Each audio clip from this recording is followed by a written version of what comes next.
अपने बच्चों की नौकरी के लिए लड़ाई लड़नी होगी, और ये लड़ाई 25 तारीख को ढोल में कमल का बटन दबाओगे तब आपके बच्चों का भविष्य होगा। और अगर आप इसमें कमजोरी करके आप चूक गए तो ये घूम रहे हैं साथ लिए 100 गाड़ी वाले, ये आपकी नौकरियों को खा जाएंगे, और ये सारी हमारी लड़ाई में आप भी हार जाओगे, इसमें हम भी हार जाएंगे, मोदी जी भी हार जाएंगे। तो मैं इतना ही बात आपसे कहना चाहता हूँ। आप लोगों ने मेरा इतना भव्य स्वागत किया, आप लोगों ने मेरा साथ दिया है, मुझे बड़वा पर पूरा भरोसा है और बड़वा वासियों पर पूरा भरोसा है। बड़वा मेरा गांव है और बड़वा को कोई बड़वा जिताता है तो लोहारू हल्के में कोई हरा नहीं सकता। मैं तो इतनी बात कहता हूँ। हम तुम्हारे साथ हैं, हम तुम्हारे साथ हैं। आपका बहुत बहुत धन्यवाद, बहुत बहुत शुक्रिया, धन्यवाद। जनता के अंदर ये आपने जो स्वागत किया है, मैं आपके सामने भाई बड़वा मेरा गांव है और मैंने पहले भी कहा है कि बड़वा जब तक मेरे साथ रहेगा कोई इलेक्शन हरा नहीं सकता। मास्टर जी बता रहे थे भाई हमने ये कर दिया वो कर दिया, मैंने कुछ नहीं किया। कलम आपकी थी, करने वाले भी आप थे, करवाने वाले भी आप थे। और कोशिश ये है कि जब तक ये कलम रहेगी बड़वा वाले जहां मर्जी इसको चुनाव। अब ये चुनाव है लोकसभा का चुनाव, प्रधानमंत्री बनाने का चुनाव। आपने देखा होगा कि 2014 से पहले क्या माहौल था देश में। जगह जगह बम ब्लास्ट होते थे, आतंकवादी आते थे, उग्रवादी आते थे और हमारे जो सरकार असहाय हो जाती थी। अखबारों में खबरें आती थी कि ये घोटाला हो गया, वो घोटाला हो गया, इस तरह की सारी नकारात्मक खबरें आती थी। 2014 में आप लोगों ने फैसला किया और एक गरीब घर के बच्चे से, हमारे बड़वा के जो आम किसान है उससे भी कमजोर घर से पैदा हुए, स्टेशन पर चाय बेची, ऐसे लोग उसको नरेंद्र मोदी जी को आपने प्रधानमंत्री बनाया और 10 साल में उन्होंने क्रांतिकारी काम किए। सबसे पहले तो हमारे जो सैनिकों पर पत्थर मारे जाते थे, वर्दी में सैनिक हथियार हाथ में नीचे कर करके कश्मीर में घूमते थे, वो टीवी पर जो था दृश्य होता था देखा नहीं जाता। कहते थे कि कश्मीर में धारा 370 तोड़ देंगे, दुनिया बगावत कर देगी, खून की नदियां बह जाएंगी। आपके सामने है वो धारा भी टूटी, दुनिया भी झुकती है, कश्मीर में जाके हमारी पास तो पिकनिक मनाती है। ये संकट का समय आया कोरोना का, 140 करोड़ लोगों को वैक्सीन लगाई, गरीबों के जनधन के खाते खुलवाए, किसानों को सम्मान निधि के पैसा दिया, गरीब आदमियों को जो है भोजन के लिए अनाज दिया। ये सारे काम करके भी विकास की योजनाओं पर पूरा पैसा लगा। आज इन 10 सालों में जितनी सड़क बनी है वो 50 साल से ज्यादा है। इन 10 सालों में जितने मेडिकल कॉलेज, जितने हॉस्पिटल, जितने इंजीनियरिंग कॉलेज, जितने हवाई अड्डे जो बने हैं वो पिछले 50 साल से ज्यादा है। और इसके अलावा दुनिया के अंदर जो भारत का सिक्का चल रहा है, दुनिया के अंदर जो भारत का सम्मान बढ़ा है, उसका भाई का मुकाबला कर नहीं सकता। आप लोग एक चीज को ध्यान करो, आज दुनिया जो है विश्व युद्ध के मुहाने पर है। जगह जगह कहीं यूक्रेन का, रूस का, कहीं ईरान में, कहीं इजराइल में, जगह जगह जगह जगह अशांति है। और इस वक्त एक सशक्त नेतृत्व की बहुत जरूरत है। ऐसे नेतृत्व की जरूरत है जिसको अनुभव हो, जो अंतर्राष्ट्रीय लोगों से संपर्क बनाता हो, तो देश के हितों की रक्षा कर सके। आप कल्पना करो कि ऐसे माहौल में कोई कमजोर नेतृत्व हो तो हमें किसी का फिसलग्गू बनना पड़ेगा। जो यूक्रेन और रूस की लड़ाई में हमें यूरोप के देशों ने, ताकतवर देशों ने कहा कि आप अपने रूस से तेल क्यों लेते हो।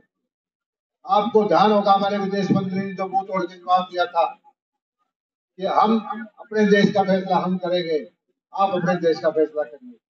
ये कहने वाला 70 साल में पहली बार मोदी जी की कैबिनेट में विदेश मंत्री था। और हमने वहां से अपने मित्र से तेल लिया, 1 लाख करोड़ रुपए बचाए और उस तेल को प्रोसेस किया, कच्चा तेल लेकर उसका डीजल पेट्रोल लिया और जो हमें रोकते थे उनको बेचा, उनसे डॉलर कमाए और वहां से अपने दोस्ती में तेल लिया है कि तू हमारे से गुड़ ले ले, चावल ले ले, हमारे पास दोस्ती जुआर ले ले, हमें तेल दे दे। तो ये हमारे देश की बढ़ती है जैसी हो रहा है। बहुत सारी चीजें हैं, बहुत सारी ऐसी नीतियां बनाई है गरीब कल्याण की।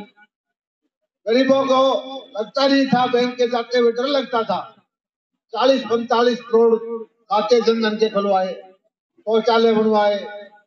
अभी आजादी के बाद भी हजारों गांव में बिजली नहीं थी, वहां बिजली थी। और सबसे अच्छा काम किया है कोई तो पाकिस्तान का मुंह बंद करने का। लगातार पाकिस्तान से हमारे बॉर्डर पर फायरिंग होती रहती थी। आप देख रहे हो पाकिस्तान की हालात ऐसी खराब कर दी कि वो दाल रोटी के लिए पैसे नहीं है, गोला बारूद कहां से लेके आएगा। पाकिस्तान हमेशा बकवास करता था कि भारत वाले कश्मीर को हमें चाहिए। आज पाकिस्तान वाले कश्मीर के लोग कहते हैं हमें मोदी चाहिए, हमें भारत चाहिए, हमें पाकिस्तान नहीं चाहिए। और ये अगले 5 साल में अगर आप एक मौका और मोदी जी को देते हैं तो मुझे पक्का भरोसा है कि पाकिस्तान के फिर टुकड़े होंगे। पाकिस्तान वाला कश्मीर और भारत का कश्मीर एक होकर के मोदी जी के नेतृत्व में काम करेगा। ये आज देश की जरूरत है। मैं ज्यादा लंबा चौड़ा भाषण नहीं देने आया, यहाँ के काम का आपको पता है। 15 साल से आपके बीच में हूँ, यहाँ के मेरे काम का पता है, हरियाणा की सरकार का पता है, हमारे सांसद का पता है। 2 तरह की विचारधाराएं हैं लोग। एक तरह की कांग्रेस पार्टी की विचारधारा 10 साल पहले की, उसके साथ भी कुछ परिवार जुड़े हुए हैं। वो क्या चाहते हैं, वो चाहते हैं कि उनकी सत्ता आए, उनके परिवार फले फूले और भाई व्यवस्था हो जाए, गरीब का मेरिट वाला बच्चा घर बैठा रहे, उनके नकली डिग्री वाले, थर्ड डिग्री वाले आपकी नौकरी को खा जाए। और कोई लड़ाई नहीं है। वो चाहते हैं कि थाना उनकी चले, वो चाहते हैं कि थानेदार एसडीएम नेता उनकी माने। हम क्या चाहते हैं कि बड़वा का किसान, बड़वा का मजदूर इज्जत की जिंदगी जिए, वो भी पढ़े लिखे, वो भी तरक्की करे। मास्टर जी ने बताया कि 150 नौकरी बड़वाओं में दी है। मैं कहता हूँ हमने नौकरी नहीं दी, आपके बच्चों की मेहनत ने नौकरी दी है। आपने एक काम किया है कि आपकी नौकरी खाने वालों को बीच से हटा दिया है। यही लोग हैं जो आज गुमराह करने की कोशिश करते हैं। यही लोग हैं जो तरह तरह के कभी आंदोलनकारी बन के, कभी किसान बन के, कभी लाल झंडा उठा करके आपके हक पे डाका डालने की कोशिश करते हैं। कई बार मैं देखता हूँ कि किसी काम में, बड़वा में हम आए, हमारे साथ 10-20 आदमी होंगे, सारे बड़वा वाले हैं। बड़वा में जब सभा होती है दूसरी पार्टी की, साथ में मैं देखता हूँ 300 आदमी में से 30 आदमी बड़वा के, 270 आदमी साथ लेके चलते हैं। क्या दिखाना चाहते हो? आप भी देख लिया करो उनको, ये गाड़ियां भी साथ रखते हैं क्योंकि इनको आपके हकों पे डाका डालना है। जो साथ चलते हैं उनको ये बोल रखा है कि तुम्हें, तुम्हारे परिवार को समृद्ध बनाएंगे, गरीबों का हक खाएंगे, गरीबों को गुमराह करो, बड़वा वालों को भगाओ, लोहारू सिवानी वालों को भगाओ। यही तो बात है। कहने के लिए उनके पास कुछ नहीं है। इस इलाके के अंदर कई भाई कहते हैं हुड्डा को लाएंगे। हुड्डा यही था, 2-2 रुपए के चेक मिलते थे। हुड्डा यही था, बड़वा में बिजली नहीं आती थी। मुद्दा यही था, आप धरने देते थे, 2 हफ्ते की मांग करते थे। तब से मैं आया हूँ, मैंने कहा मांग करने की जरूरत नहीं है, आपका हक ये है तो मिलेगा मिलेगा। आपका हक जो पीछे खाया गया है उसको भी ला के देंगे। और सारी नहरों का पुनर्निर्माण करवाया, पंप हाउसों को ठीक करवाया। और बाजरे का आपको बताओ मोदी जी ने इतना किसान हित देखते हैं कि आपका बाजरा जो 800-700 रुपए में नहीं बिकता था, हमारा भी राजस्थान का आज 2500 रुपए में बिकता है। अमेरिका के, रूस के, जर्मनी के जो राष्ट्रपति आते हैं तो मोदी जी कहते हैं कि बाजरा सेहत के लिए है, बाजरा खाओ तुम। मोदी जी को कोई फायदा नहीं है, ये यहाँ के किसान को फायदा है, उसके बिस्कुट बना बना करके उनके पास भेज रहे हैं। ऐसे नेता, ऐसे देश भगत जिसकी होली दिवाली कहाँ मनती है, ये कांग्रेस वाले पिकनिक बनाते हैं बीच पे दिल्ली में। मोदी जी कहाँ रहते हैं? नेपाल लद्दाख में सैनिकों के बीच में। ये फर्क है आज के नेतृत्व में, ये फर्क है पुराने उस नेताओं के बीच में। और भाई ये सारी पार्टियां मोदी जी को क्या कहती है, एक हो जाओ। इनका कोई मतलब नहीं है बटुआ वाले के लिए ये करेंगे, इनके हाथ में कोई हौसला नहीं है किसान के लिए क्या करेंगे, इनके हाथ में कोई हौसला नहीं है गरीब को कुछ करेंगे। एक ही चीज कहते हैं, किसी भी तरह से एक हो जाओ, मोदी जी को रोको। तो रोको कि बोले पकड़े से, तो पकड़े से हमारा माल खा रखा है। मोदी जी कहता है कि गरीब का लूटा हुआ माल का जब तक एक एक पैसा ना निकाल लूंगा तब तक चैन से नहीं बैठूंगा। लोगों, एक 5 साल और दे दो, इनका सारा माल निपट जाएगा और ये भी खुद भी निपट जाएंगे और फिर आपके बच्चे इस देश का भविष्य बनाएंगे, आपके बच्चे इस देश का शासन चलाएंगे। आपका भाई कोई अपने बेटे पोते यहाँ स्थापित करने के लिए नहीं आया। मैं आपके बीच में कोई ये नहीं आया कि मुझे अपने परिवार का वो करना है।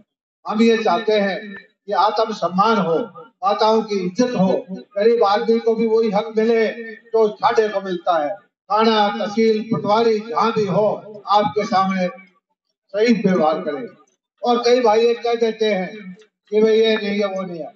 मैं आपको एक चीज बताता हूँ, चाहे यहाँ का लोहारू का प्रशासन हो, चाहे शिवानी का प्रशासन हो, यहाँ के गरीब का आदमी भी जाता है, उसको पता चलता है बड़ुआ का है तो एकदम से उसको हिचकता है, कहने की जरूरत नहीं पड़ती। उनको पता है कि यहाँ का एक एक आदमी मंत्री है, जयप्रकाश दलाल मंत्री नहीं है, बड़ुआ की बहनें, बड़ुआ के बेटे एक एक आदमी मंत्री है। मैं तो एक ही चीज कहना चाहता हूँ, बहुत सारी बातें हैं कहने के लिए मेरे, लेकिन आपको मेरे से ज्यादा पता है यहाँ पर होता क्या था। बड़ुआ में बिजली यहाँ नहीं थी, पानी यहाँ नहीं था, सड़कों का बुरा हाल था, फाटक आपके जो अंडरपास भी नहीं थे, उधर से खेतों में बिजली नहीं थी, मंडिया में आपकी भाव नहीं मिलता था, भावांतर के पैसा नहीं मिलता था, बीमा मिलने की कोई बात नहीं थी और नौकरियां आपकी कोई और खा जाता था। आपको मैं बताता हूँ, इस लड़ाई का ये आखिरी दौर है। आपको अपने बच्चों की नौकरी के लिए लड़ाई लड़नी होगी और ये लड़ाई 25 तारीख को ढोल में कमल का बटन दबाओगे तब आपके बच्चों का भविष्य होगा। और अगर आप इसमें कमजोरी करके आप चूक गए तो ये घूम रहे हैं साथ लिए 100 गाड़ी वाले, ये आपकी नौकरियों को खा जाएंगे और ये सारी हमारी लड़ाई में आप भी हार जाओगे, इसमें हम भी हार जाएंगे, मोदी जी भी हार जाएंगे। तो मैं इतना ही बात आपसे कहना चाहता हूँ। आप लोगों ने मेरा इतना भव्य स्वागत किया, आप लोगों ने मेरा साथ दिया है, मुझे बड़वा पर पूरा भरोसा है और बड़वा वासियों पर पूरा भरोसा है। बड़वा मेरा गांव है और बड़वा को कोई जो बड़वा जिताता है तो लोहारू हल्के में कोई हरा नहीं सकता। मैं तो इतनी बात कहता हूँ, हम तुम्हारे साथ हैं, बहुत बहुत हम तुम्हारे साथ हैं। आपका बहुत बहुत धन्यवाद, बहुत बहुत शुक्रिया, धन्यवाद। जिंदाबाद। एक मिनट का